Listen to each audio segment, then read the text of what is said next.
Bueno, hola, ¿qué tal? Veo que ya están entrando algunos al live por cuestiones de compromisos, trabajo y otras cosas, pues estoy haciendo live de momento estas semanas un poco más temprano. Bueno, gracias a todos que están entrando a participar. Voy a tocar unos temas un tanto polémicos, interesantes y que normalmente he notado que se obvian, no se tratan. En realidad debería ser un tema bastante central e importante y sin embargo parece como que se soslaya, simplemente se ignora, es como una especie de tema incómodo, eh, pero me parece que es bastante interesante y muy productivo. Y es el tema que está relacionado con las doctrinas, por ejemplo, del diezmo y la ofrenda en el tiempo presente y en general lo que es el llamado Evangelio de la Prosperidad, ¿no? Digamos que es un movimiento que ha tenido bastante auge en Estados Unidos y luego pues ya entra a Latinoamérica.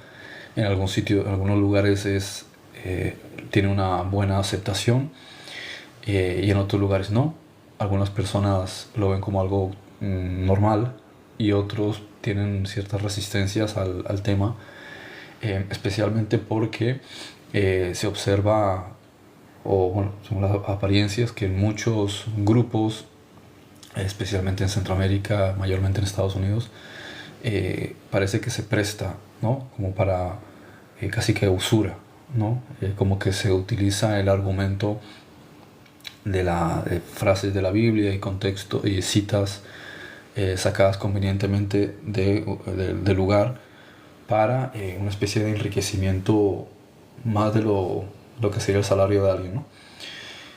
Personalmente lo que he observado, ¿no? Que a lo largo de mi vida me he relacionado con muchas personas de diferentes denominaciones, desde el cristianismo, el islam, el judaísmo, católicos, protestantes, adventistas, testigos de Jehová, mormones, es decir, calvinistas. Bueno, me he relacionado con muchos de ellos y algunas veces me he reunido con ellos, en algunos casos en sus reuniones, de forma cortés, y he encontrado, por lo menos en esos casos, por lo menos en estos casos de los que yo puedo hablar, una administración, ¿no? Una administración análoga a, por ejemplo, la historia bíblica. La historia bíblica, nosotros observamos que la tribu de Levi no tiene herencia, entonces para ellos el 10% de lo que recibe la estructura de la tribu de Levi es para su propio sostenimiento, ¿no? O sea, necesitaban comer. En esa época las necesidades de una persona eran básicamente trigo,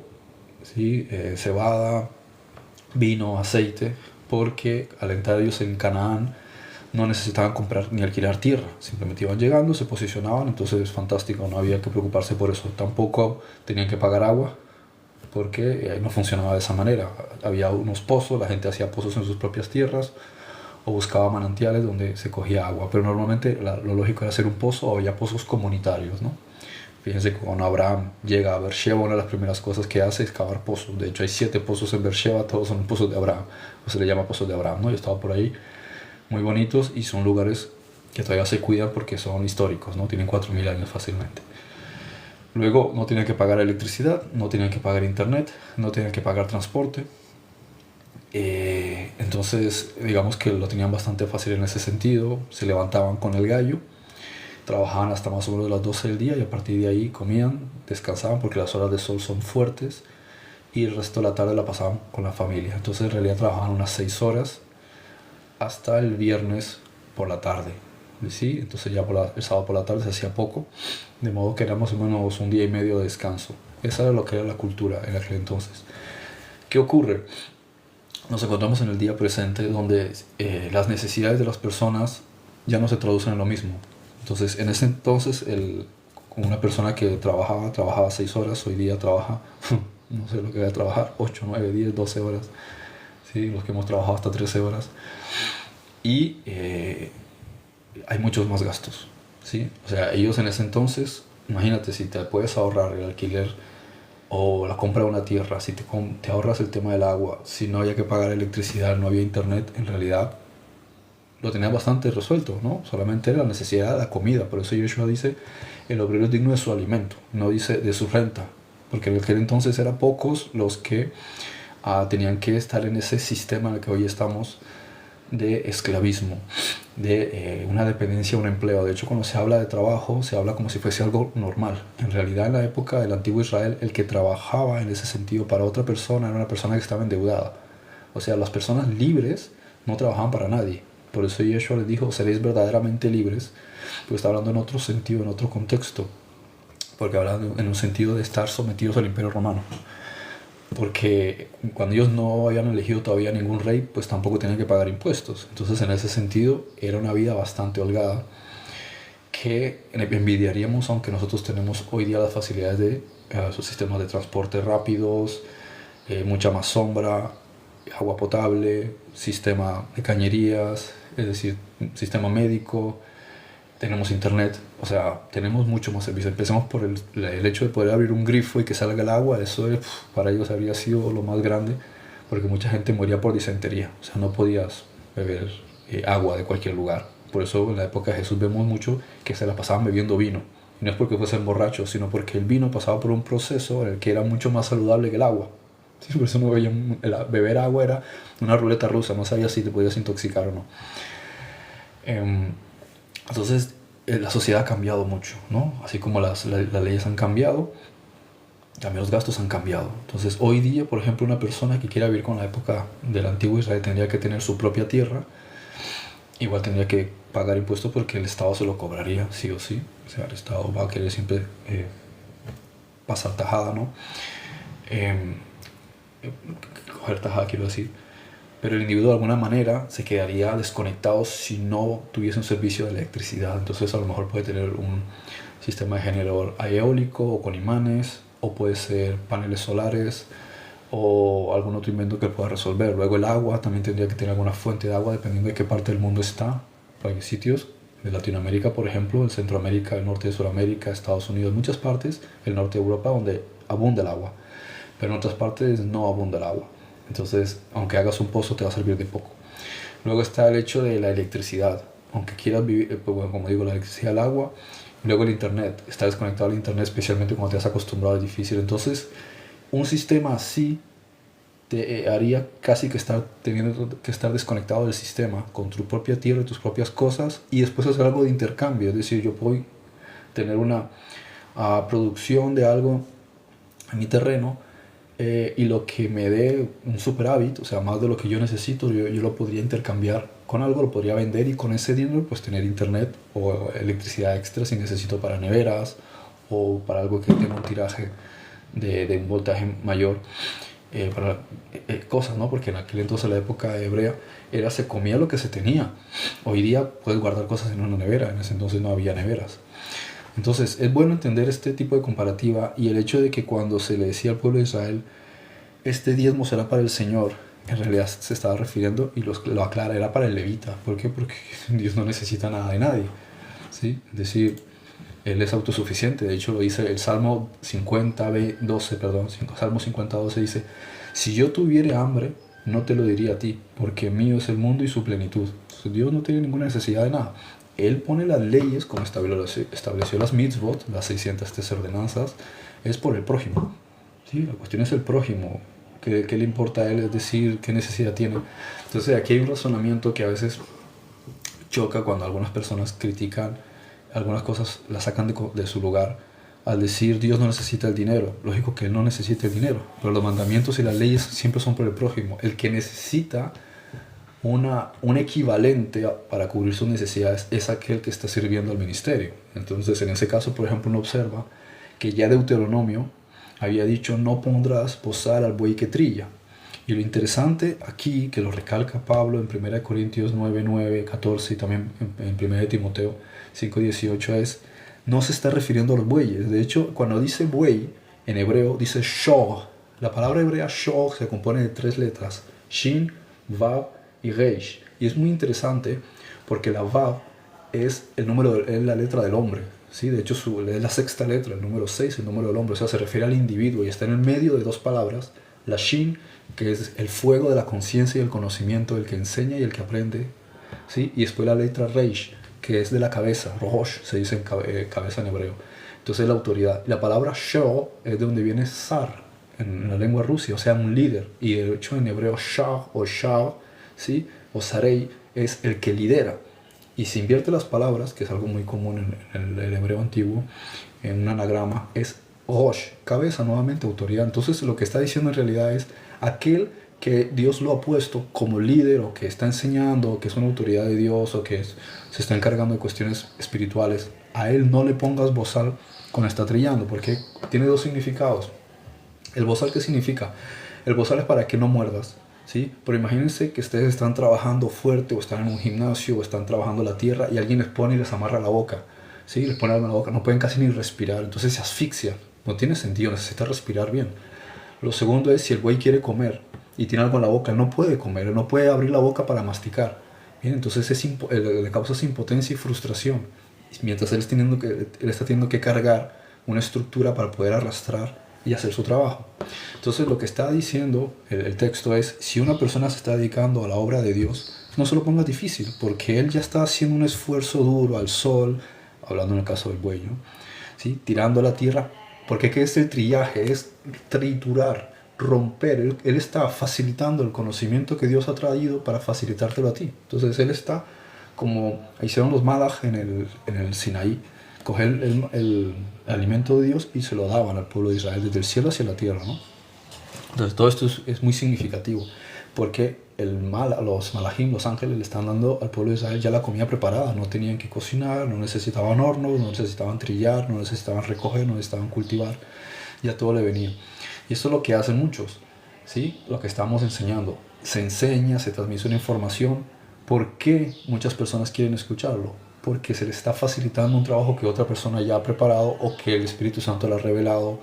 Es decir, ya hay un trabajo masticado, ya está triturado el trabajo, ya se lo está presentando. Sin embargo, para muchas personas es difícil, porque se encuentran con que mientras le transmite una información a alguien, no hay un ejercicio retributivo, sino que es como entregar algo, o tú trabajas en alguna cosa, construyes algo y lo das, y a cambio no te dan absolutamente nada. Entonces llegas con los bolsillos vacíos a tener que pagar tus gastos. Entonces, ¿qué ocurre? Lo que Yeshua decía: no se puede servir a dos señores, porque sirves bien a uno y sirves mal al otro. Entonces a veces ocurre, ¿no?, que para cubrir las necesidades, quien podría dedicarse enteramente al ministerio, a enseñar, a hacer, por ejemplo, ahora como hago yo con esto, ¿no?, contenido y editar y enseñar y preparar temas y facilitarle a muchas personas a atender sus necesidades personales cuando te escriben en privado, te mandan un email, visitarlos, hacer contenido. No puedes hacer mucho de eso porque corre el mes. Entonces te llega la factura del agua, la factura de la luz, el internet, la renta, las necesidades de los niños, bueno, en mi caso una niña, ¿sí? Y a veces hasta necesitas comprar ropa, la comida. Entonces todo eso es mucho más grande que en el pasado lo que necesitaba un levita. El levita tenía pocas necesidades. Hoy día tenemos un montón. Donde te descuidas un par de semanas o un mes, estás hasta arriba de deudas. ¿Eso qué hace? Que el ministerio o la enseñanza y cosas así sea casi que un privilegio. Algo que solamente se lo pueden permitir los que son ricos. Porque ¿cómo puede? Entonces, o reduces la productividad, o sea, el reino de Dios, digamos que va a slow motion, en paso lento y de a poquito, porque no se puede hacer más. Es decir, yo, por ejemplo, a mí me gustaría hacer mucho más contenido, pero pues me pasa lo mismo, tengo que pagar esto y tengo que pagar lo otro y se me acumulan gastos. Y ocurre eso, no diría tanto frustración, sino cierta tristeza de decir, se podía hacer tanto, sin embargo no hay medios para eso, entonces me tengo que buscar un trabajo complementario, ¿no? Y a veces estoy en el trabajo pensando, me gustaría hacer esto, hacer un contenido, un libro sobre esto, un documental, hacer un nuevo live, tratar de hacer publicaciones, subir a Facebook, pero no tengo tiempo. Por ejemplo, en estos días no he hecho casi contenido porque he tenido que estar trabajando. Entonces por eso pensé, oye, sería bueno hacer un contenido para sembrar conciencia un poco sobre esto, no sentido de reproche, sino eso que también piensa uno, oye, si somos una comunidad y trabajamos todos juntos, sería bueno caer en cuenta de que cosas del pasado, no solo el diezmo, sería absurdo decir que queda ¿cómo se dice? Abolido, la palabra que usan, sino que tendría mucho más sentido hoy que antes, porque ahora mismo tiene muchas más necesidades de las que teníamos en el pasado. Ahora mismo las complejidades son mucho mayores. O sea, ¿y cuánto podía haber necesitado un levita en aquel entonces? Pues lo necesario para el pan de cada día, aceite, como digo, vino, que eran las cosas necesarias, agua y poco más. Pero hoy día son muchísimo más grandes. Entonces es un punto interesante que Pablo no lo refuta. De hecho, le ocurre algo interesante y es que Pablo se sale de Judea, de Galilea, donde ellos están acostumbrados a la cultura hebrea, donde todos aportaban. De hecho, es irónico porque dentro de la comunidad de Yeshua, los primeros cristianos, quien administraba las cosas era Judas. Sí, era irónico. Y corrían rumores de que él sacaba dinero, él sustraía dinero para cosas personales de lo que era el grupo. Pero, ¿de dónde sacaban ellos eso? A donde quiera que iban, aunque no lo dice el texto explícitamente, salvo un comentario posterior en el libro de los Hechos de los Apóstoles, la gente le daba cosas a ellos. Cuando ellos iban a algún lugar, les daban techo, les daban comida, les daban abrigo, ropa si les hacía falta, comida. Las mujeres, por ejemplo, cocinaban, preparaban, atendían, los hombres aportaban, ¿sí?, en lo que ellos necesitaban. Cuando el sistema se va monetizando, o sea, el sistema va pasando de necesidades de la agricultura a la facilidad de los metales acuñados. Entonces, para muchas personas era más fácil, en vez de darte un saco enorme de harina que tendrías que cargar con él 2-3 kilos, te daba el equivalente en algunas monedas del Imperio Romano, de la zona de Judea. Entonces, ¿eso qué hace?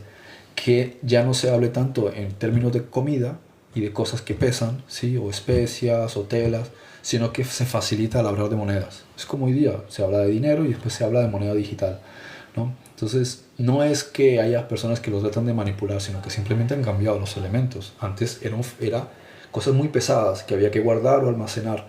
Ahora, sin embargo, casi todo es digital. Me acuerdo, muy pocas veces pago algo de forma física, ¿no? Por lo menos en Europa. Hay lugares, ya China, Finlandia, no me acuerdo qué otros lugares, Suiza, creo que es Suecia y demás, donde casi nadie paga físicamente. Entonces todo es digital, pasas el teléfono, pasas el reloj y ya pagas con ello. Incluso hay gente que ya se introduce microchips y paga con esto. Entonces ha cambiado mucho este formato donde nosotros intercambiamos energía, porque ¿qué es el dinero? El dinero no es otra cosa sino la traducción de nuestro tiempo y energía, ¿sí? Tiempo y energía. Cuando nosotros trabajamos, ¿qué estamos aportando? Tiempo y energía, porque la energía está también la calidad. Puedes hacer las cosas de mala gana para un empleador, o puedes hacer las cosas de buena gana, pero de un modo u otro le pones empeño. Tienes que llegar a una hora, eso significa que tienes que ponerle ganas. Ir a coger el transporte público, o ir en tu vehículo, pagar el aparcamiento, o donde sea que lo pones. Y después tienes que cumplir unas funciones. Eso te obliga a que le pongas empeño, le pongas ganas, dedicación, energía. No es simplemente decir, ya cumplí, tiqué, entré al empleo, ahora me siento y no hago nada. No, tienes que poner ganas y energía, aunque no te guste. Por eso es un sistema de esclavitud, lamentablemente, ¿sí? Y a cambio de eso, o sea, es un intercambio. Después, a cambio de eso, él te da unas unidades monetarias que tú a cambio, ¿sí?, de comida lo traduces en un supermercado, o con una persona que te alquila una vivienda, o si estás pagando una hipoteca, o si estás pagando un vehículo a plazo, lo que sea. Entonces, de un modo u otro es energía y tiempo, ¿sí? Energía, como digo, es también voluntad. Energía y tiempo traducidos en cosas que tengan otra forma de valor, otra forma de energía. Entonces todo es energía. La propia sexualidad es energía, ¿sí?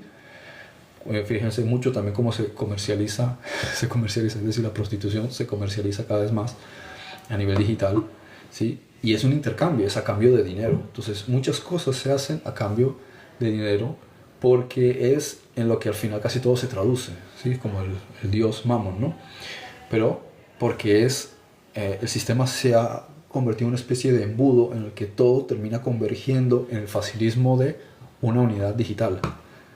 Antes era otra cosa. De todas maneras, esa unidad digital tú no te la puedes comer, ¿sí? Aunque con ella compraras oro, ¿qué vas a hacer? Vas a comerte el oro, ¿sí? Entonces, de un modo u otro es para cumplir con algunos requerimientos que tú también necesitas, ¿sí? Funciones o sistemas, necesidades, y después alimento, ¿no? También a veces puede ser combustible. Entonces, esto lo digo porque refutar esta idea que dicen que el diezmo quedó abolido sería como decir que las necesidades de un empleo, o de un empleador, o de un empleado desaparecieron. O sea, el levita tenía sus necesidades en aquel entonces, significa que los que hoy se dedican a servir a Dios a través de servir al prójimo ya no tienen necesidades, o sea, que es como no tienen ninguna lógica. Ellos tenían necesidades, siendo que tenían menos gastos, pero hoy día que hay muchos más gastos no tienen necesidad, no tienen ninguna lógica, ¿no? Ahora, entiendo esto que muchas personas se quejan de que en ciertos grupos religiosos, más que todo de corte evangélico, se ve como mucho derroche.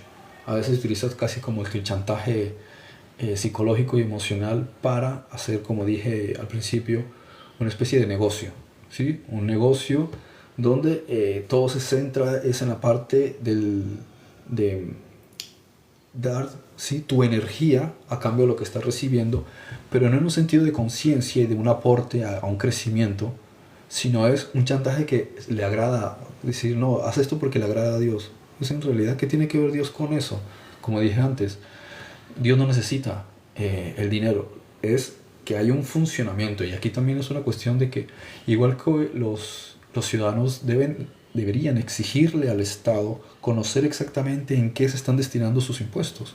Es lógico, porque ahora, por ejemplo, coge un país y dice, no, voy a destinar tanto por ciento al aparato militar, y a lo mejor el pueblo no está de acuerdo con que eso se destine a eso, o a la inmigración, a darle a los inmigrantes comida mientras tú estás pasando hambre. Entonces, hay una administración que se le deja a desconocidos y después se espera que ellos hagan las cosas bien. Es decir, no, el ciudadano debería exigirle al Estado que rinda cuenta de qué se está haciendo con el dinero que aportan, porque el ciudadano es el que construye el Estado. Si no hay ciudadanos, no hay Estado. Entonces el ciudadano es el que tiene que decir, mira, nos estamos poniendo dinero para esto. Que tú quieres coger un tanto por ciento para una agenda que llamas progresista, LGTBI, izquierda, a lo mejor la mayoría del pueblo dirá, no, el 70% no está de acuerdo. Pues no estés cogiendo este dinero para eso porque hay otras necesidades. A lo mejor vas por la carretera y está todavía en agujeros. Y dice, mira, a lo mejor necesitamos más esto que unas campañas ideológicas. Entonces lo mismo esto pasa también con quienes están en desacuerdo, con que ciertas denominaciones, ciertas iglesias en particular. Yo personalmente no los he conocido porque sí he visto buena administración, ¿sí? Que destinen las cosas de una manera organizada. Por ejemplo, yo he observado con los testigos de Jehová, que he tenido muchas reuniones con ellos, con ellos, sí, me he visto muchas veces con ellos. Nunca he ido a alguno de sus templos, pero sí los he recibido muchísimas veces. He tenido decenas y decenas de discusiones con ellos y debates, que son muy organizados. Cómo administran las finanzas de lo que la gente aporta para una estructura, para revistas, para movimientos sociales, ayudas. Los mormones también, que también he tenido muchos debates con mormones, que me ha gustado mucho, los adventistas, los calvinistas. Entonces se crea una estructura. A lo mejor sus estructuras llegan a ser bastante a veces cuadradas, al grado de que su propia gente no respira mucha libertad, que digamos, pero es de elogiar y respetar su sistema de trabajo y cómo son administradores. En Estados Unidos, por ejemplo, vi muchas denominaciones evangélicas que eran centros muy grandes, y eso implica una construcción que cuesta un montón de dinero, gente, solo para limpiar un espacio así de grande, vas a ver cuánto estarán las personas de la limpieza, ¿sí? Muchas personas lo hacen de buena fe, no de buena voluntad, pero hay que pagar la electricidad, hay que pagar el agua, hay que pagar el internet. A veces hace falta cambiar las sillas, hace falta un micrófono nuevo, es decir, hace falta una estructura, ¿no? En ese sentido, porque son cosas realistas en un mundo de hoy día. Y el que está enseñando, para haber preparado el discurso que iba a dar, que a veces dan un discurso por la mañana y después otro discurso por la tarde, también necesita hacer eso. Y no solo eso, hacen unos discursos 1 o 3 veces por semana, luego van y visitan a fulanito. Bueno. Entonces él está de arriba para otro que parece casi un político, ¿sí? Y hay muchas personas parece que eso les produce envidia o les produce rabia. ¿Por qué? Porque a lo mejor no están de acuerdo con sus sermones. ¿Y eso qué más da? ¿Sí? Yo pocas veces puedo decir que esté de acuerdo con el sermón de algún predicador al 100%, pero entiendo su intención. Y entiendo que de un modo u otro él está sirviendo a Dios a su manera. Y lo importante es que está, como dicen los evangélicos, buscando salvar almas. No tiene que decir las cosas como yo lo pienso para que yo esté de acuerdo con él. Lo mismo que el Estado. El Estado te exige, no sé de qué país, en qué país, 20, 25, 30% de impuestos. Y a la gente le guste o no, tiene que darlo. Porque si no, después se mete en un problema. ¿Sí? Y ellos lo tienen que administrar. De eso es de lo que se trata, ¿no? Para eso son los impuestos, para la administración del Estado, para pagar parte de la deuda también de cada país, ¿sí? Porque parte va del PIB, parte va de los impuestos, parte de lo que generan los bancos de la nada, ¿sí? Es decir, dinero inflacionario, porque los países tienen más deuda de lo que se puede pagar. O sea, los impuestos que pone la gente no cubren en casi ningún país del mundo la deuda nacional. En casi ningún país. Ni el PIB, o sea, ni sumando el PIB, los impuestos y el dinero inflacionario, no llegan a pagar las deudas. Entonces los países siempre están endeudados. En consecuencia, no es que yo aplauda impuestos tan altos, sino que hay que entender el sistema de funcionamiento. Todo en la vida es un intercambio de energía, todo es un flujo. Cuando tú te frenas, ¿sí? Te cierras a querer aportar, te cierras a que haya un sistema de flujo que también llegue a ti. Entonces te termina perjudicando a ti. Imagínate que tú formas un club con algunos amigos o amigas, ¿sí? Tienen un club y en el club los miembros del club no aportan nada. Entonces el club tiene que pagar la renta, el club tiene que pagar agua, tiene que pagar electricidad, tiene que pagar internet y cosas que hay adentro. ¿Qué va a tener el club? No sé, será un club de música, pues necesitan altavoces, necesitan cables, necesitan micrófonos, necesitan sillas, necesitan un teleprompter o como sea que lo vayan a hacer, necesitan insonorizar. Todo eso cuesta dinero. Entonces, ¿cuál es la lógica? Si somos parte de una comunidad, pues vamos a hacer que la comunidad funcione. Es lo que funciona con el Estado, es lo que se sobreentiende con el sistema de iglesia, ¿sí? Que quienes están haciendo un servicio, están enseñando, están haciendo lo que sea que hagan de la forma que lo hagan, y quienes hacen parte de esa comunidad aporte. Y eso es el mismo elemento de lo que representaba el levita a lo que está representando hoy día. Así que, ¿cuál es la lógica de aquellos que se quejan con que se hable del diezmo por el hecho de que no se menciona en el Nuevo Testamento? No se menciona en el Nuevo Testamento porque el Nuevo Testamento son 13 cartas de Pablo y una que otra de los judíos que estaban en Judea, que ellos ya vivían en un sistema que funcionaba así. Entonces lo mismo era con Yeshua, Jesús. A donde quiera que iban la gente les daba cosas, ¿sí? Y los que traducían esas cosas a monedas se las daban a Judas, que era el administrador financiero, ¿no? Digo, irónico, ¿sí? Que siempre estaba sustrayendo dinero cuando no lo veían. Y de ahí ellos se pagaban comida, se pagaban a donde fuera que fuesen ahí, o que creen que iban a algún lugar, todos ellos con un montón de gente iban a dormir tirados en la calle. En algunos casos excepcionales, si no habían conseguido alojamiento, pero había que pagar el alojamiento. Si miran, en algunas cosas la gente donaba, otras veces ellos compraban, pagaban, alquilaban, porque ya vivían en un sistema que tenía esas necesidades. Y el pueblo hebreo ¿cómo se dice? Aportaba. Sí, era una cuestión lógica. Yo recuerdo que estaba en Argentina y no tuve necesidad el tiempo que estuve en Argentina, porque toda la gente que me invitaba a dar conferencias, charlas y demás, aportaba esto, aportaba lo otro, aportaba. Porque así como funciona un sistema, que toda la gente estaba aportando. No están pensando, a ver qué va a hacer con ese dinero si se lo va a gastar en las últimas zapatillas Nike que cuestan $250. A ver, si estás participando de algo, ¿por qué estás pensando de esa manera? Si fuese que se lo mandas a un desconocido. Pero en este sentido se supone que si las personas ponen su fe en Dios, también ponen su fe en lo que Dios está haciendo. Entonces ahí es donde centran su energía, te está enriqueciendo algo, no te cierres, ¿sí? Guardarlo para ti, porque estás haciendo lo mismo que las parábolas donde una persona recibe 10 talentos o 10 minas o 10 dracmas o lo que sea según la cultura. Otros 5 y otro recibe una. Y el que recibe una la entierra. ¿Qué es lo que está demostrando? Que tiene una mentalidad de escasez, una mentalidad de limitación y por encima de todo una mentalidad de miedo. Donde está el miedo no hay fe, porque el individuo no entiende que es un sistema retributivo. Si yo estoy recibiendo algo, como dice Pablo, es mucho. Si yo doy lo espiritual, es mucho recibir lo material. Pablo lo que tiene es que él se encuentra con una sociedad de los goyim, de los gentiles, o sea, personas que no están dentro de la cultura hebrea, que ya estaban acostumbrados a eso.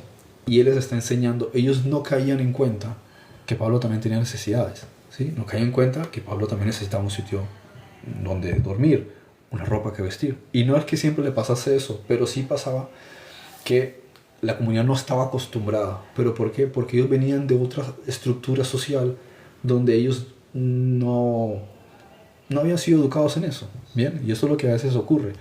A mí me pasaba, yo he observado mucho en Estados Unidos una gran prosperidad, porque para ellos es muy normal que siempre están dando y recibiendo, ¿sí? Cualquier cosa que hace siempre es intercambio. No existe ya tanta complicación.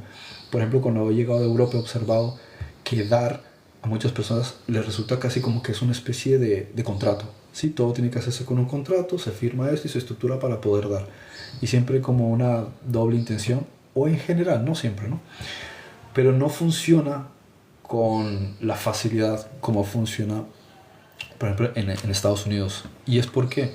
Porque va a depender mucho de la forma de pensar de la gente, ¿sí? Cuando tú piensas en términos de que Dios va a proveer, a ti no te preocupa dar porque tú ya estás pensando en que lo que tú das llega a otro, que llega a otro, que llega a otro y finalmente vuelve a ti. Y es como un sistema donde todos nos estamos beneficiando, es como un flujo permanente. Fíjense el término que se habla: flujo de caja, flujo financiero, flujo económico, flujo bancario, porque es algo que tiene que estar permanentemente en movimiento. Observen a Salomón. Salomón es un ejemplo histórico de prosperidad donde todo lo que él estaba recibiendo, él no lo almacenaba y lo metía en una caja. Él no hacía un agujero enorme y empezaba a meter ahí todo el cobre y todo el oro, almacenaba. Salomón estaba administrando más oro que cualquier persona en su época, incluso gente mucho tiempo después no llegó a gestionar tanto dinero en oro, y como él también prestaba y alquilaba, ¿sí?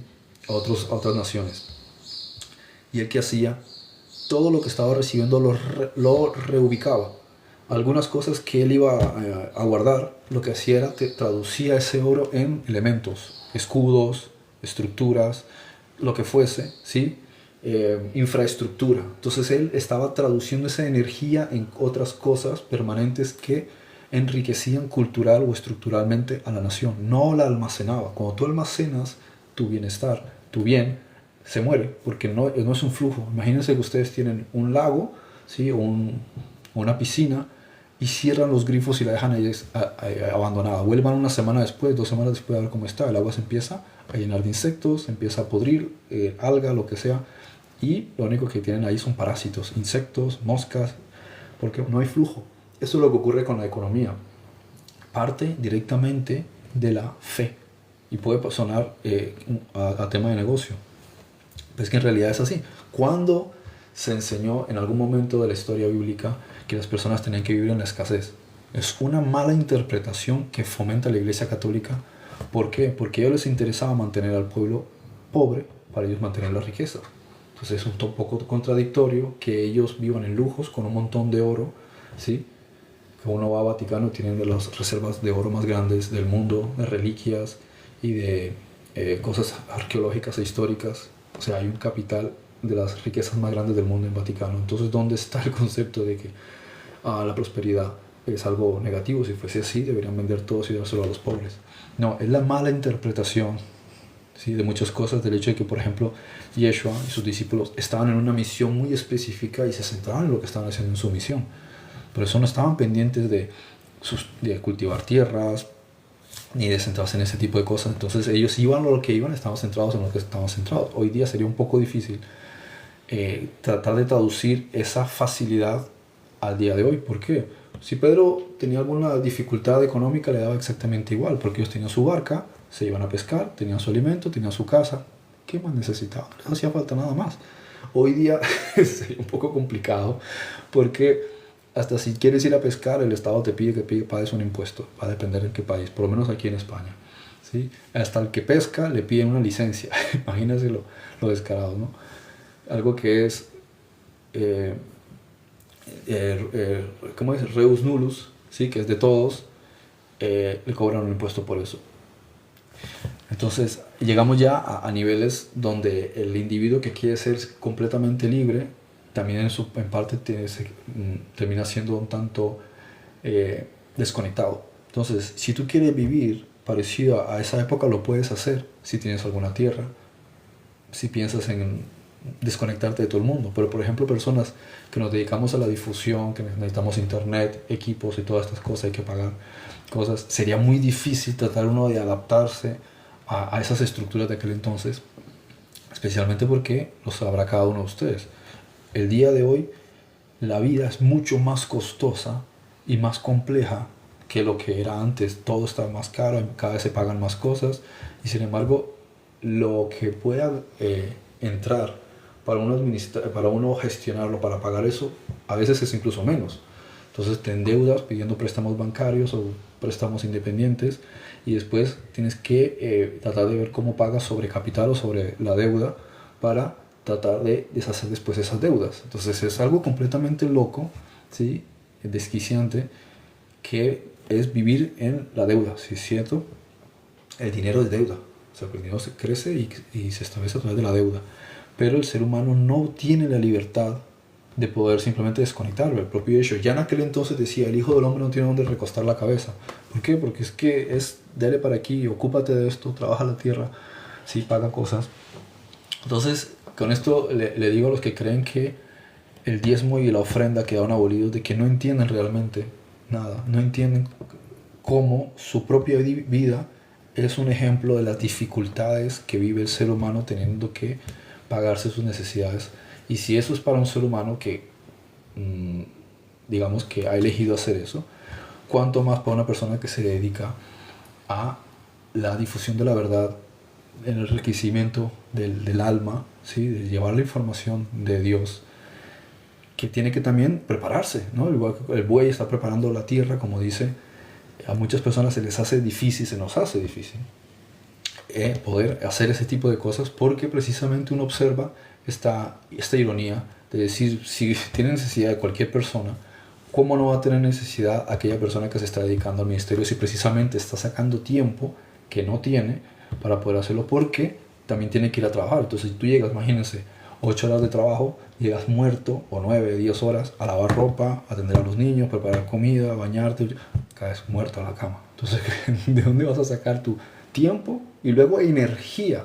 Porque esto, por ejemplo, que estoy haciendo, yo podría hablarlo así y simplemente hablar o seguir un teleprompter, un discurso, pero para transmitir uno el amor de Dios, transmitir uno la fe, transmitir uno la autoridad, transmitir uno la verdad y la información tal como es, hace falta energía, hace falta haber podido descansar bien, tener la mente despejada, ¿sí?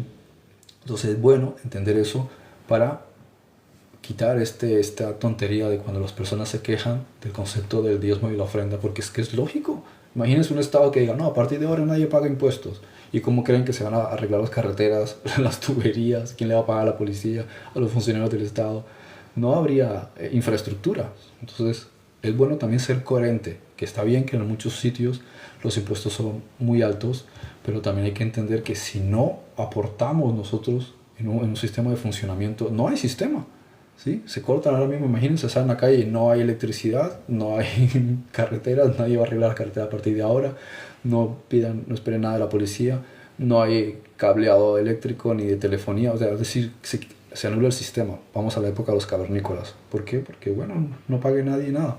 Bien, importante ese dato. Otro día aporto algunas cosillas más interesantes sobre la doctrina en sí misma de la prosperidad, ¿no? O sea, ¿por qué el cristianismo, porque eso no existe en el judaísmo, por qué el cristianismo ha satanizado la prosperidad? ¿Por qué le han puesto como un estigma? Han cogido frases de la Biblia y las han satanizado. Lógico que eso viene de la Iglesia Católica, pero ¿por qué el protestantismo siguió fomentando esta creencia que no es bíblica, ¿sí? Que no tiene ninguna lógica y que de hecho no hace más que alimentar más la angustia que vive el ser humano día a día? Y le dificulta también poder entender cómo conecto esto con la espiritualidad, porque a veces se piensa que la prosperidad y la espiritualidad son distintos, como algunos que dicen, no, yo prefiero el amor a la prosperidad. Y ¿quién te está poniendo a comparar entre una cosa y la otra? Porque no puedes tener amor y prosperidad. O sea, ¿por qué es esta idea de tengo que elegir entre una cosa y la otra? ¿Quién te pone a tener que elegir? ¿Sí? Porque no puedes hacer lo que te gusta, ser feliz y poder vivir bien sin tener que estar del cuello todo el tiempo, no llego a pagar esto y estoy endeudado con lo otro. Entonces las deudas y las dificultades afligen al alma, sientes como que te encoge el corazón, te carga los hombros, estás tenso, puede caer, que terminas cayendo ¿cómo se dice? Depresión, algunos se suicidan, es decir, genera problemas dentro de las parejas, dentro del matrimonio, es decir, dentro de las familias. ¿Cómo no va a ser la prosperidad precisamente algo positivo que hace que las personas dejen de tener angustia, de pelearse, de destruirse hogares, de destruirse familias, de que las personas puedan decir, oye, necesito un vehículo, necesito una mejor ropa, necesito, no sé, un tratamiento ocular, necesito arreglarme los dientes, pero no pueden porque no, es que tenemos que vivir en la escasez por la razón que sea. Eso no tiene ningún sentido. O sea, alimentar cualquier cosa que haga que el ser humano esté triste, deprimido, que arruine la felicidad, que arruine la paz, que arruine las relaciones, eso no puede venir de Dios. Entonces, lo comentaré en otro live cuando pueda, porque así estoy, como tengo que ir a trabajar, ¿sí? Para pagar cosas. Importante también pensar en esto, ¿no? Y dejar de tener tanto miedo en aportar y decir, es que el sistema es un sistema de engranaje, la sociedad es un sistema de engranaje. Miren nuestro cuerpo, todo el sistema está funcionando en un sistema de circuito. Si cortan alguna parte, el cuerpo se empieza a pudrir, se engangrena, entonces necesita un funcionamiento. Cuando tú cierras, hay cáncer, cuando tú cierras empiezan dolores, tensión, falta de buena respiración, de buena circulación. Tiene que haber un sistema de funcionamiento. Entonces hay que pensar, cuando tú quieres recibir, primero tienes que ser, y entonces empiezas un funcionamiento para también recibir. Entonces primero eres y después recibes, y cuando das, lo das todo, ¿bien? Y cuando digo dar todo, no me refiero a como dicen muchas canciones latinas, sino me refiero al hecho de no pensar en el miedo a la hora de querer aportar y querer dar. Y cuando es dar, no me refiero simplemente a que tiene que ser una unidad monetaria. Es tiempo, es energía, es cariño, es amistad, es atención. Los hijos, por ejemplo, no necesitan el dinero. Lo que necesitan es la atención y el amor de los padres. Entonces eso también requiere energía, requiere tiempo. Y necesitas también tener la cabeza despejada para poder entregarles a ellos tiempo. Y para los niños también necesitan que tú tengas tiempo disponible para poder aportarles a ellos. Pero si no tienes tiempo porque estás cansado, entonces al final, desde la lógica y la coherencia humana, es una completa estupidez cuando alguien dice que los diezmos y las ofrendas quedaron abolidas, o cuando dice que la prosperidad no es bíblica. O sea, ¿en qué cabeza cabe? Entonces, pensemos que a lo mejor hace falta cambiar un chip y pensar, he estado adoctrinado en muchas cosas por miedos, por lo que el otro decía y por proyecciones de uno mismo, cuando en realidad deberíamos pensar en lo lógico es estar todos viviendo bien, felices, en paz, en armonía, en amor, en fe y prosperando en las cosas, porque la propia Biblia empieza directamente diciendo fructificad y multiplicad, llenad la tierra y sometedla. A ver, está diciendo desde el principio mismo, fructificar y multiplicar, lo primero que te dice Dios es prospera. Es el primer mandamiento de toda la historia de la Biblia, prospera. Por tanto, si algo me está enseñando de que eso no es correcto, aquí hay un problema, ¿bien? Pero bueno, lo comentaré con más profundidad en otro live. Espero que este les haya sido muy enriquecedor. Compartan información, inviten a la gente a que siga el canal y bueno, que estén muy bien, muchas bendiciones. Bueno, una última cosita, perdón, que a lo mejor Andrés estaba poniendo aquí alguna cita. Puso de Proverbios 11:24, cree que cuando damos ayuda a la obra se multiplica o se devuelve más a nosotros. No necesariamente. Y eso lo tengo que explicar porque aquí es bueno que lo haya mencionado, porque aquí también se manipula mucho a través de frases hechas en muchas predicaciones sobre el Evangelio de la Prosperidad. No funciona de esta manera. No se trata de que tú das, ¿sí?, a la obra y entonces recibes. La sola idea ya va de una necesidad o sea, de un pensamiento de escasez. Doy algo porque después lo necesito de vuelta. No funciona así. Estás pensando desde la limitación, no estás pensando desde la prosperidad. Das algo porque entiendes desde que somos. Mira, por eso dice, lleva todos los diezmos al alfolí y alimento en mi casa. Y yo haré llover prosperidad hasta que sobreabunde. Está hablando de un todo. Es para que todos nos beneficiemos. No es para que tú des algo y tú lo recibes. Estás pensando en que te falta algo. Y ese es un pensamiento de escasez. Piensa en el sentido de que primero tienes que ser. En otro momento lo explicaré. No se trata de dar. Se trata de primero ser. ¿Cuál es el propósito de tu vida? Que te conozcas a ti cuando tú eliminas estos miedos. Esto es una disciplina en un trabajo. Esto no lo puedo explicar en 5 minutos. No. Esto es parte de todo lo que estoy explicando haciendo todos estos live. Cómo te conviertes en lo que eres. Como dijo el apóstol Juan. Porque ya somos hijos de Dios, pero aún no se ha manifestado lo que hemos de ser. ¿En qué consiste lo que él está diciendo aquí? El hecho de que somos Bnei Elohim, somos hijos de Dios, somos de la raza de Dios.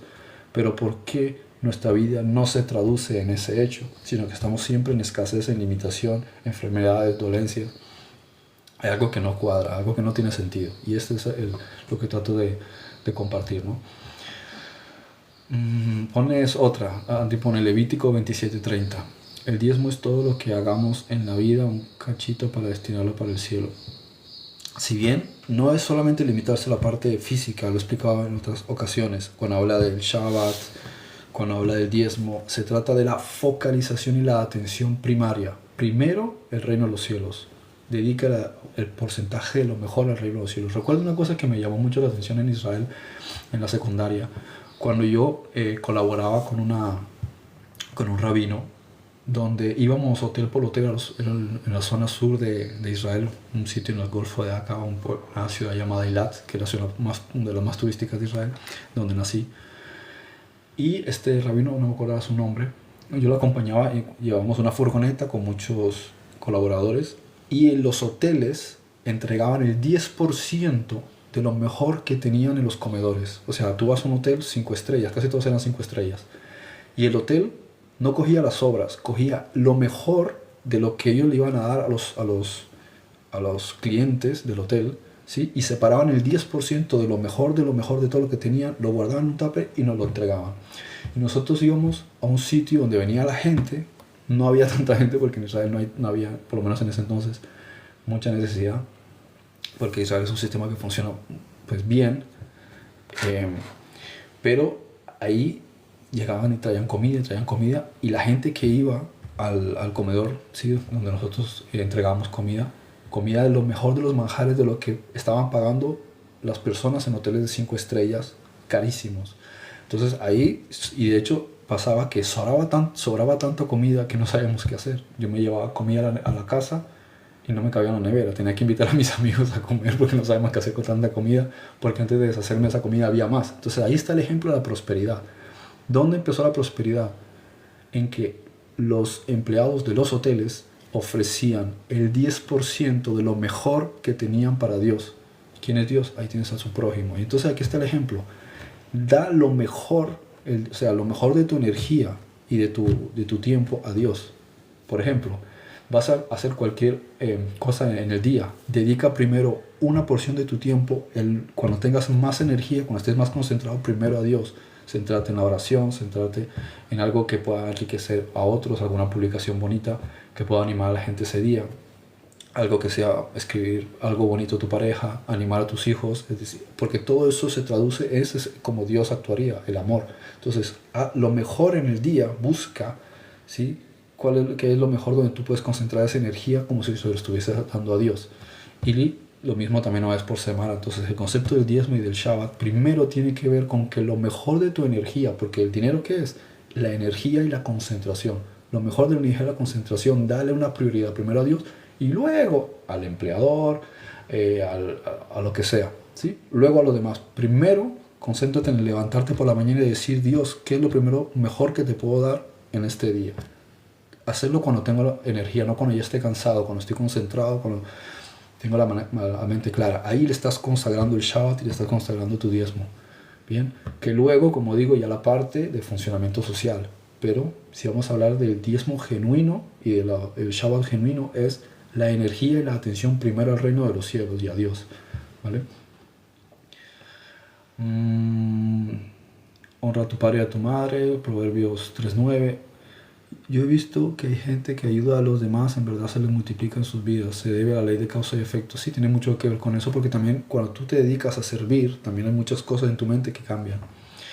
Y la última que pone aquí, Deuteronomio 14:22, dice, a ver, bueno, ustedes que lo lean en la Biblia, ¿no? Yo solamente, para no citarlo de nuevo, voy a la referencia y a la pregunta.